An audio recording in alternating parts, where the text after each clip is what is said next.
اللہ ताला के एक ऐसे नबी जिन्होंने एक ही दिन में अपनी दौलत, अपनी जमीन, अपने जानवर और अपने 10 बच्चे तक खो दिए थे। ये वाकया है हजरत अय्यूब अलैहिस्सलाम का, सब्र की सबसे अजीम मिसाल।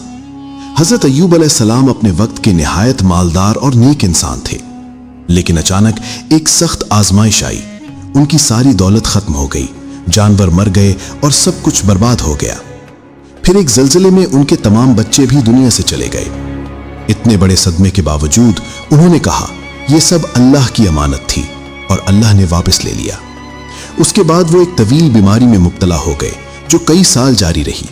लोग दूर हो गए लेकिन उनकी वफादार बीवी उनके साथ रही। उन्होंने कभी शिकवा नहीं किया, बस सब्र किया। आखिरकार उन्होंने दुआ की, रब्बी अन्नी मस्सनियद दुर्रु व अंत अरहमुर राहिमीन। अल्लाह ने फौरन शिफा अता फरमाई, बीमारी खत्म कर दी और उन्हें पहले से ज्यादा नेमतें अता की। अगर इंसान अल्लाह पर भरोसा और सब्र रखे तो सबसे अंधेरी रात के बाद भी रहमत की सुबह जरूर आती है। अगर आपको भी अल्लाह पर पूरा यकीन है तो कमेंट में दिल से लिखिए सुभान अल्लाह और लाइक सब्सक्राइब जरूर करें।